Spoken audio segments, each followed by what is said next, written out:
Welcome to episode number 5 of From Ordinary to Extraordinary.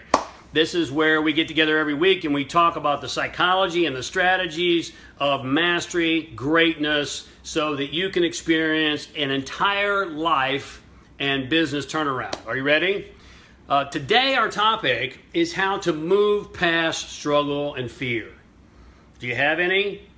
If you're like most, you do. And so I want to share with you today some of the strategies and the psychology, also known as mindset, that you can develop and utilize so that you have much more certainty, much more confidence, much more fulfillment in life. You know, the recent Gallup poll tells us that 71% of the people surveyed are unhappy, disengaged, uninspired in what they're doing.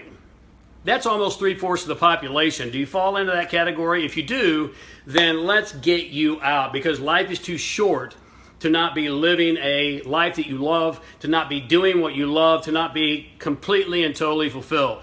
And it's really not that hard. In fact, success is pretty simple. It's just simply not applied. You with me? So what's going on in our world right now? If you look around us, there are shootings all the time. Of late, there are bombings. There is a tremendous amount of social unrest.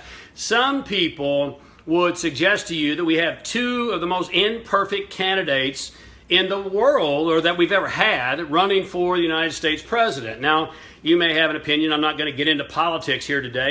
You're entitled to your opinion. And yet, some people would say that we have two of the most imperfect candidates running for the office of the United States president.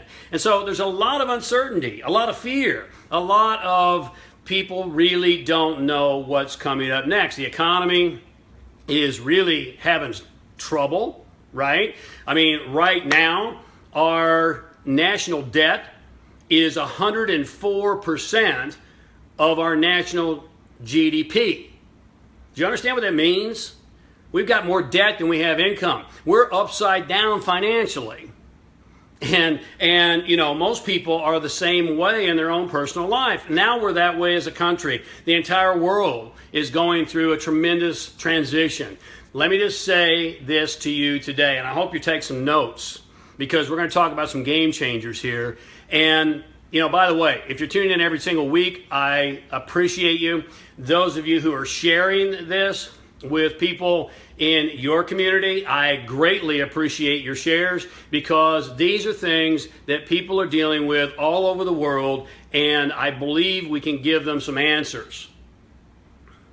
Okay, if you're experiencing these feelings, then you're in the majority. Are you experiencing fear? Are you a little uncertain? Or you have a little less confidence in the world, in the government, in the economy, in your own life? If you answer yes, then you're in the majority. And I'm going to share with you what I believe to be the single biggest cause of this social unrest, this social dis-ease. Look at the word disease. You hyphenate it. Dis-ease. It's a lack of ease. And so let's bring more ease into your life. Now, you know, if you just recently met me, let me tell you why I'm qualified to share with you. Because the things I'm going to share with you, I have used in the most difficult times.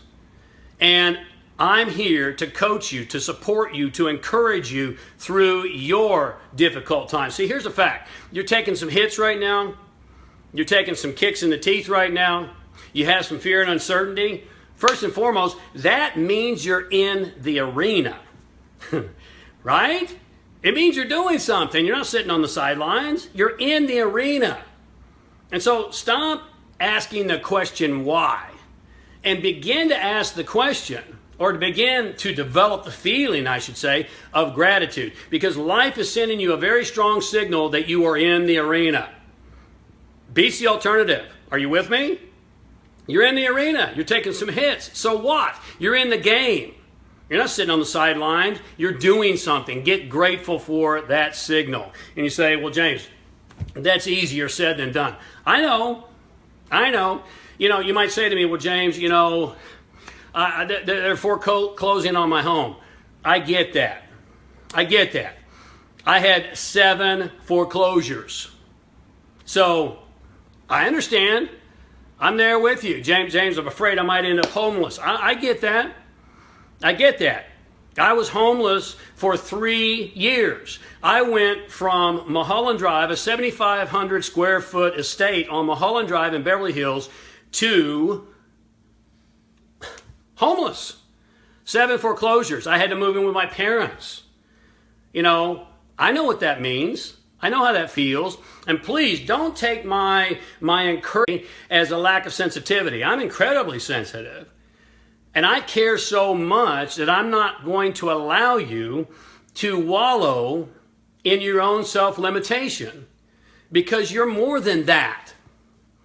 You say, well, James, you know, none of my friends support me. I get that. You know, when my life went sideways in 2009, I could count on less than one hand the people that stood by me. I understand that. It felt as if the whole world was coming after me. You know, there's a lot of cowards on the internet who just want to beat the shit out of you, right? Because they can sit behind a computer screen and just say whatever they want to say in this time and day and age. You can't let that get to you. If I would have let that get to me, I would have curled up into the fetal position and I wouldn't be here with you today. Now, you know, seeking the support of others, you're more than your likes on Facebook, right? Now look, I'm glad that you're here, and I hope that you like this message, and I hope that you share it. But I also have to know that I'm more than the number of likes and the number of listens and the number of shares, and so are you. Seeking the support of others makes you weak. It limits your self-reliance because it lulls you into a feeling of false security. You know, it's like Monopoly money. You can collect it, you can stack it up, it kind of looks good sitting there, but you can't spend it. You can't spend it. So, you know, well, my family doesn't support me. I don't have enough friends that support me. Nobody's in my corner, James. I get that. Been there. Been there.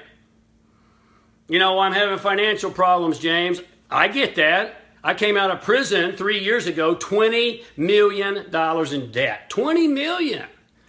Okay? I mean, that'll choke anyone. I get that. So, my point is this. Every single thing, you know, well, James, I've lost some loved ones. You know what? I lost 3 loved ones at my event, people who trusted me. I mean, think about the pain of that. People I cared about and loved in 2009. I lost my dad about 90 days ago. I understand the pain of loss. It hurts. And I'm not minimizing this at all. But you see, we all take hits when we're in the arena. You with me? We all take hits. It's not about the number of hits you take. You know what separates the masters from the mediocre masses? Is the amount of time that you take to feel sorry for yourself. Now, you know, it's human to feel sorry for yourself. I've been there, I've done that. I've moaned and groaned in anguish and felt sorry for myself and asked why God and all those kinds of things. But at some point in time, you got to get your game head on. You got to get your game face on now. And you got to decide, you know what, life has thrown me some curveballs and I'm going to hit them. Because guess what? Curveballs can be hit. Curveballs can be hit. You with me? So we're in uncertain times. And one of the big problems, the main problem, is that most people are looking for answers outside themselves. They're looking for the next president to save the day. They're looking for their next relationship to save the day. They're looking for, you know, a new business. They're looking for more money to save the day. And I can promise you, there are no external saviors. You got to save yourself, and the savior is internal. It's internal. You know what the savior really is? Put this in your notes. It's self-awareness. Self-awareness. Let me just let that one simmer for a moment while I drink my kombucha tea.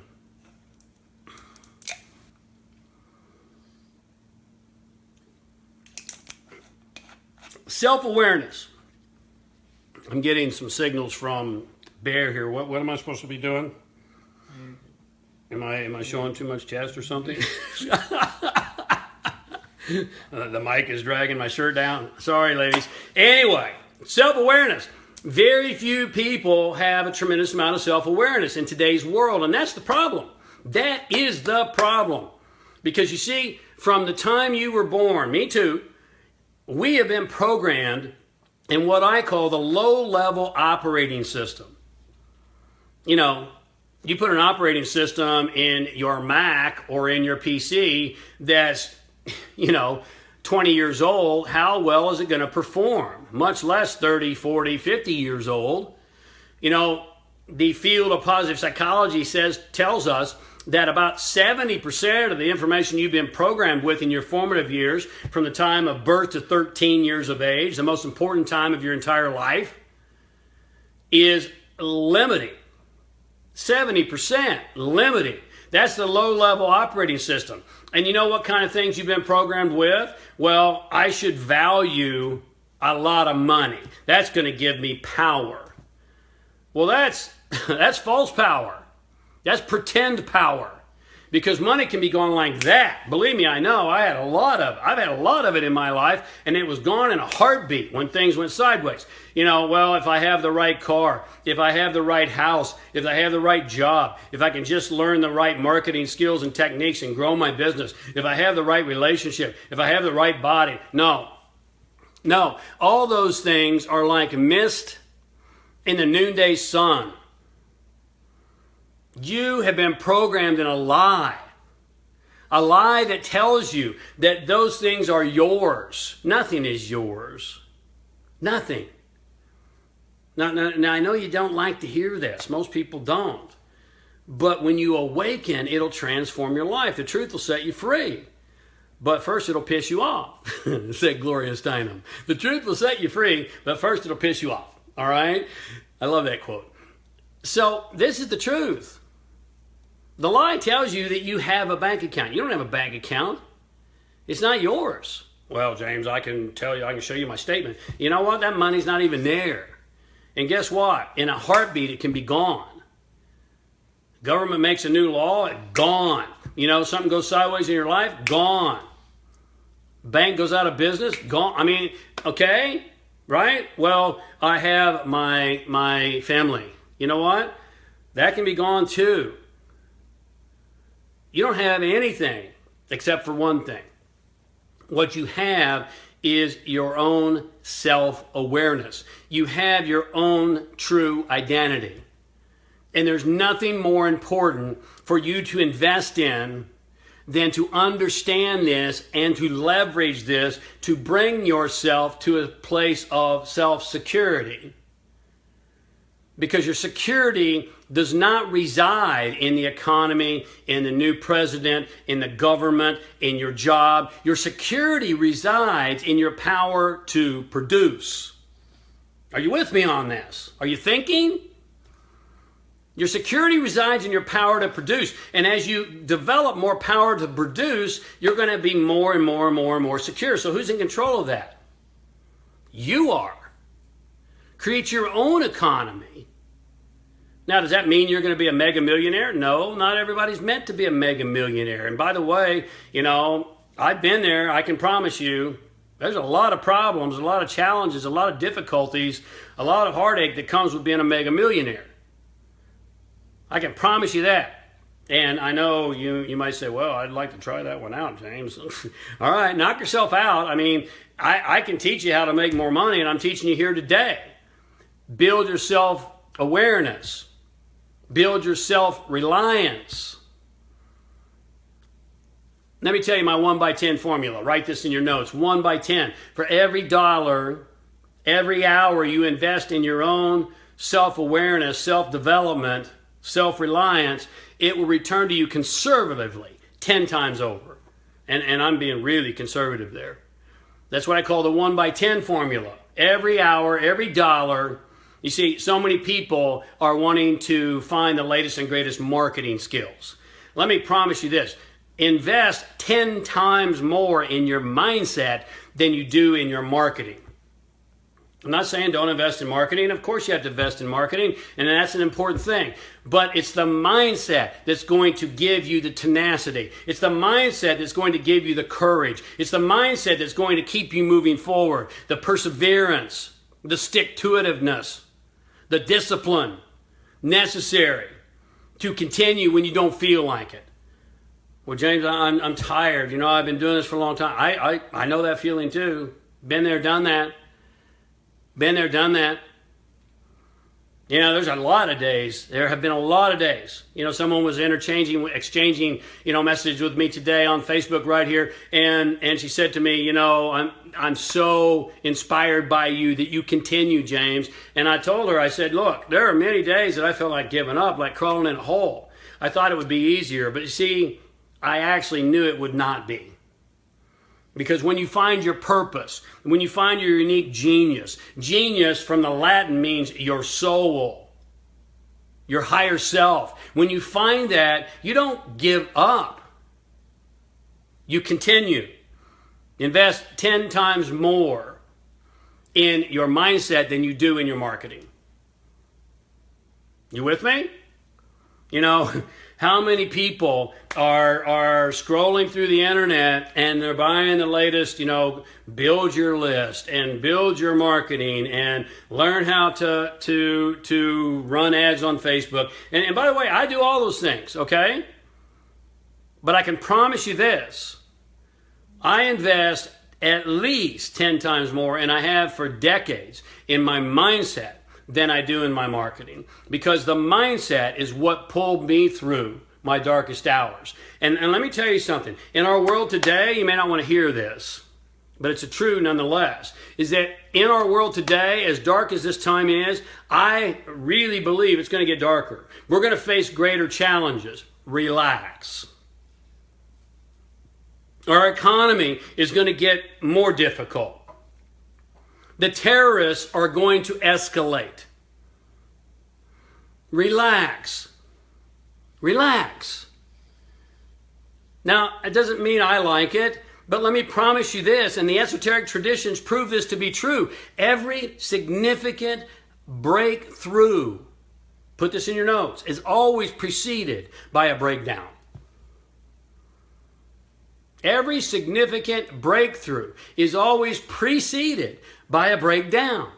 The breakdown has to occur before the breakthrough can come into your life. And that's true in your life personally, it's in your relationships, it's in your health, it's in the world. Does that make sense to you? The old systems have to crumble. They have to go away, because until they break down, there's not going to be a new birthing.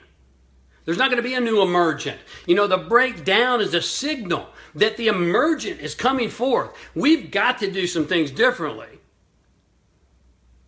And we're never going to wake up as long as things are humming along so smoothly and consistently. Right? You think the new president, I don't care if it's Trump or Clinton or a third party, which I'm going to predict someone's going to jump in. I don't care who it is, though. You think they're going to turn things around? You roll back the clock 8 years, and we thought, some people were thinking that Jesus had been elected as president. Obama is going to save the world. He's going to save the day. Everything's going to be hunky-dory. And, where are we? Why? Because it's perfectly unfolding. Some people will look at that and say, hey, the world's going to hell in a handbasket. I look at it and say, hey, the breakdown of the old is occurring so the breakthrough can be birthed. Birthing is difficult. You go into an operating room, into the room where a child is being born, and it looks like a murder is occurring, but it's literally a birth. There's blood everywhere, and there's pain everywhere, and things are going berserk. Right? And nurses are running around. I've never been there. I've only been told. but it looks like something is really going haywire. You go into a kitchen when someone is baking a chocolate cake, and it looks like there's a total mess in the kitchen, but a new cake comes out eventually. You following the metaphor? That's what we're going through. Now, I'm going to ask you some questions. I'm going to ask you to write these down. Questions of self-awareness. Questions that are game-changing. Questions that will transform your life if and only if you'll give them their due. If and only if you'll sit down, carve out the time. This is your life. You want to be more secure? Become more self-aware. Develop your mindset. I'm so grateful that you're here today.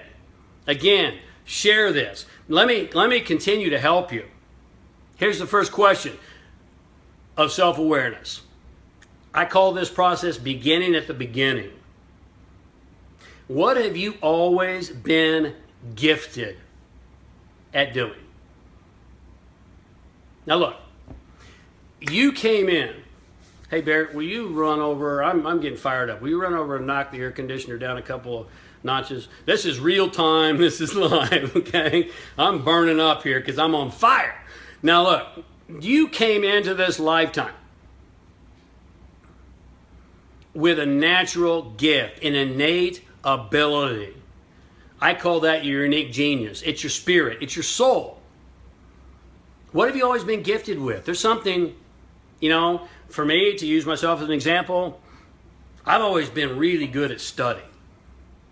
Okay? I've always wanted to figure things out. I wasn't very good in school. Not that kind of study, because I couldn't get engaged in that. But I wanted to figure things out. I wanted to understand the universe. I wanted to understand primarily because I was in a lot of pain. I was a very insecure young man, young kid, you know, skinny, scrawny, buck-toothed, and big, thick glasses. I got laser surgery. and you know, I wanted to figure things out because I thought if I could figure things out that I could make my own life better. I could ease some of my own pain. What's your natural gift? What have you been attracted to? Maybe you've always been athletic. Maybe you've always been attracted to animals. Maybe you're really good with plants. I'm terrible with plants. I love to look at them, but I'm not good with them. You know, maybe you're good in the culinary arts. Maybe you're good at understanding and connecting with people. Whatever it is, what have you always been naturally good at? You got it? Now, let me ask you the second question of self-awareness. What have you always loved to do? And this is important. What productive thing have you always loved to do? Because sometimes in my coaching, you know, I ask people, what have you loved to do? And they go, well, I love, you know, drinking margaritas and laying on the beach. Wrong. No. What productive thing have you always loved to do? What have you always been attracted to that necessitates activity and action? There's something. What is it? Again, for me, it's been study and figuring it out. And you know, I have studied some things that you might consider weird. I mean, I've studied shamanism. I've studied, you know, the mystery schools. I've studied Kabbalah. I've studied business. I've studied psychology. I mean, I've studied quantum physics. I've loved quantum physics for years. Maybe one of these days we'll do it from ordinary to extraordinary with quantum physics. By the way, I haven't told you, if you have questions, you would need clarification, put them underneath here, because I always go back and do my best to answer everything. If you want to hear something specific, some topic, put it underneath here, and we'll put it in the queue for a future episode. But nonetheless, I've always loved to find the commonalities in things. You know, most people look for exclusivity. I look for inclusion. You know, when I was raised in the Christian faith, I was looking at Buddhism to see what was common. I was looking at Judaism to see what was common with the Christian faith. Because you see, inclusion is comprehensive. It is bigger, bolder, broader, and I've looked for these common characteristics. What are the characteristics between quantum physics and Christianity? What are the characteristics between shamanism, you know, the study of nature and connectivity to nature, and thermodynamics, okay? And so, again, many of these things may seem foreign to you, but that's always what I've loved to do, to figure it out. And when it clicks for me, which sometimes takes years and years, then I get really stoked. I get really excited. Number 3. And all of these are very similar, but I'm coming at it from a different angle so that you can get clarity and your own self-awareness. Because you see, the world is full of people saying, oh, become the next best-selling author. Well, you know what? maybe you're not good at writing. Become the next speaker. You know, I mean, your Facebook feed is full of become a speaker, make money speaking. Well, you know, maybe you're just not that good at it, all right? And that's okay. But there are some things that you are good at. You have a unique genius. You have a purpose that I don't have. And here's what I believe. If you don't fulfill that purpose in this lifetime, then there's a void in the universal plan. I remember one of my shamanistic teachers told me years ago, James, if you don't fulfill your purpose in this lifetime, your higher counsel is going to kick your ass when you leave this life. Whoa. There are consequences. Third question. What have I had a unique gift and capability for doing for as long as I can remember? What have I had a unique gift and capability for doing for as long as I can remember? I hope you're writing these down, and more importantly, schedule some time within the next 24 hours or less to answer them and to give them their due. Fourth question.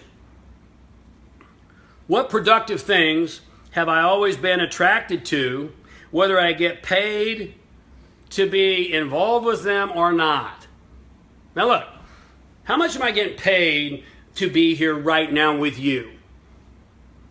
If you say zero, you're wrong, because I am getting paid. You know why? There's two kinds of income. There's monetary income and there's psychic income. Psychic income is the greatest income. I'm getting a whole lot of psychic income. I'm not getting a lot of monetary income right now, but I'm getting tons of psychic income because I'm doing what I love. I'm fulfilling my purpose. I'm here sharing with you and hopefully inspiring you to create your own security and your own self-awareness. Don't follow my path, follow your path.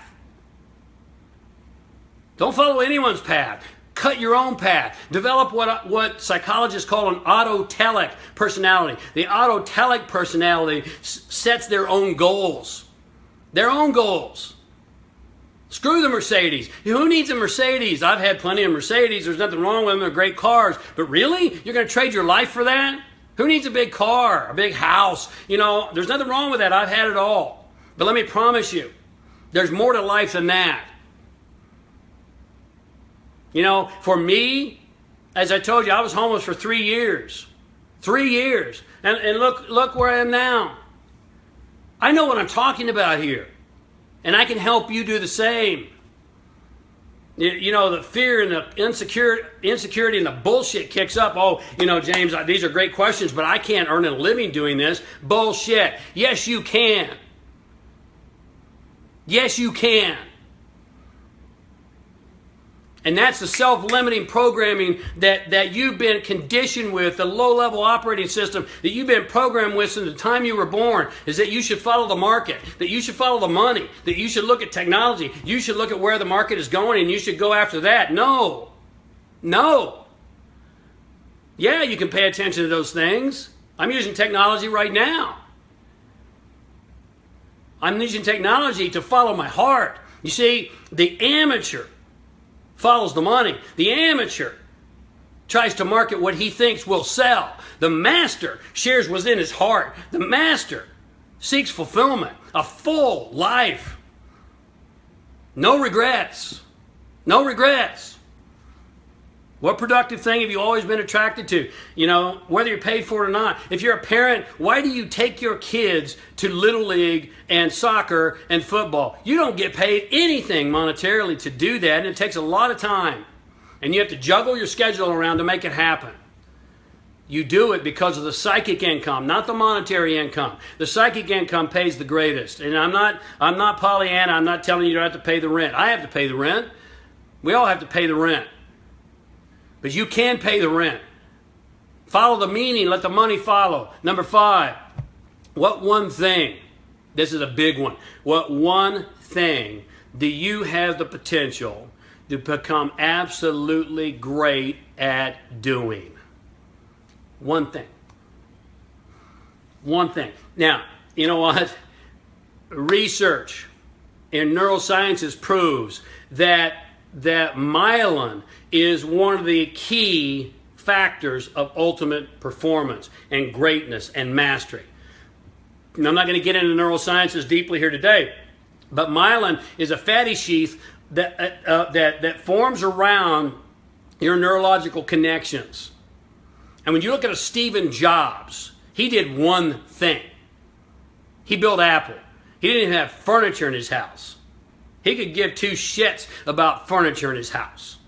You know, people ask him, why don't you have furniture in your house? He said, because I'm never home. I'm building Apple. I'm doing my art. He had 100 black turtlenecks. You know, I don't have 100 of these V-necks, but I've got probably a dozen. Why? Because I got better things to think about and better things to invest my energy in than deciding what to wear. Right? You know, what's your one thing? Your one thing that you can become great at? Because let me tell you this. Please, listen to me. If you don't have the chance to become great at it, if there's no chance that you're going to become the best in class at what you're doing, stop it. You're wasting your time. You're wasting your life. You got to do. You're here to be great. Give yourself permission to be great. You're one thing. Picasso didn't play the flute. You know, Picasso painted. You know, Picasso, a lot of people thought he was a real ass when he was alive. People thought Jobs was an ass when he was alive, and now he's a hero. You see, they think we tend to attack and be fearful of things we don't understand. Picasso was not an asshole. He was just consumed with his work. Well known for getting up from the table after dinner was done. He had a whole bunch of guests around the table, and he excused himself and go back to his studio because he was here to do one thing. Mozart used to pretend like he was sick, and then they would find him at the piano practicing. Your one thing. What is it? Your one thing. Your magnificent obsession that you can become great at, that you can be totally consumed with, that you can put your entire energy and effort, and you give your life to it. You know, in the East, they call that bhakti yoga. Bhakti yoga is the yoga meaning union of adoration, of love. You know, when you get into that flow state, you get in that flow state where you and the object of your affection become one. There's no separation. That's why people love music. Because music takes them out of their head. You stay in your head, your heart is dead. You got to get back to the heart. There's a reason why heart disease is the number two killer in our country today and in our world. Because people are disconnected from their heart. They're living in their head. They're pursuing the false idols and the shadow life that they've been programmed to pursue. Let that not be you. What's your one thing you can become great at? And here's the final question I'm going to give you today. This is homework. Do it. I might, come back and tell me here when you've done it. Tell me what you've learned about yourself. Tell me how you become more self-aware. I'd love to hear from you. Last question, question number 6 for today. I love this question. You ready? If I was the last person on earth, would I still be doing what I'm doing? Now that, you know what? Arnold Schwarzenegger is the Terminator, man. He's in his, I don't know, he's pushing 70. I don't know how old he is. He's still in the gym. You can look him up on Google, look him up on YouTube. He's still in the gym. Why? Because he goes to the gym because that's who he is. He didn't go to the gym because you want him to. He didn't go to the gym because he wants you to like the way he looks. In fact, when he was Mr. Olympia, most people thought he looked bizarre because he kind of carved a new path. Most people thought he was ugly. Most people were like, oh my God, he's so full of himself. No, he's an artist. He was an artist. He was building a sculpture. He was a Michelangelo with his own body. Arnold goes to the gym. Steve Jobs built his art. Not because you told him to do it. When the iPad came out, no one asked for an iPad. You know, Stephen Jobs said it's the entrepreneur's job to create what the market needs. It's not the customer's job, because the customers don't know what they need. Stop with the bullshit focus groups. Seriously, focus groups are not going to give you anything innovative and creative if you're running a business here today. Focus groups, people don't know what they want. I coach people every single day who want to tell me what they want. They don't even know who they are. I'm helping you learn who you are. When you know who you are, the economy can go to hell, and you still know who you are. You can lose your home. I did. And you still know who you are. It feels like the whole world turns on you. I felt that way, and you still know who you are. You can lose your car, your all your nice stuff. I did, and you still know who you are. You can lose your bank account, your life savings. I did, and you still know who you are. That can't be taken. When you really, really know. You with me on this? If you aren't doing what you would be doing if you were the last person on earth, then you're not doing what you're here to do. You're doing something that you think is going to give you something. You're doing something that you think is going to reward you from externals. You're doing something that you think you can make money at. You're doing something because you think it'll make you more secure. You know, if I was the last man on earth, I would still be studying and figuring out the universe and putting together models and writing in my journal and, doing videos to nothing. There'd be no one to watch them. Yeah, I can't tell you how many times I've told my stories to my couch in practice. I've told my stories to my dog in practice over and over and over and over and over and over and over again to develop my mastery. Why? I'm not doing this for you. If this is good for you, that's great. When people tell me, James, you've helped me so much, that means the world to me. And, I'm doing it for me because this is me. This is my song. It has to come out of me. Does that make sense to you? People say, James, why? A reporter said to me, why did you come back after all the challenges you faced and all the things you went through? Why did you come back to the same industry? I don't have a choice. The choice has already been made because I know who I am. I know what I'm here to do. I want that for you. That's self-awareness. That's self-awareness. Look, let me help you. There's a link here on this video. You can download my free gift to you. It's called Pushing Through the Struggle and Stall. If you feel like you're struggling right now, I get that. But let me promise you this as well. It's in the struggle that greatness is born. Whether it's the butterfly pushing through the cocoon, whether it's the snake shedding its skin, or you coming forth from your mother's womb, it takes struggle to birth something new. That's what's going on in our world right now. It's in a struggle that greatness is born. Anyone who tells you that there shouldn't be any struggle is just not dialed in, or they're not being honest, or they're trying to sell you some secret sauce. I'm going to tell you the truth. Click the link. Download the worksheet. It'll give you 3 more questions that I haven't given you here today that'll help you with your own self-awareness and your own sense of self, your own identity. And when you get grounded in that, things out here can ebb and flow, and they will. It's called the law of rhythm. Things out here can come and go, and they will. That's the law of impermanence.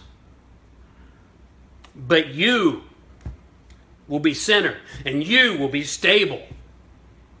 And you will say, hey, you know what?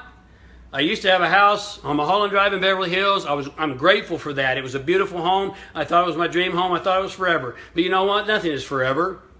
That's gone now, and that's okay. Now I have a beautiful little condo here. When I was homeless and living in a cell,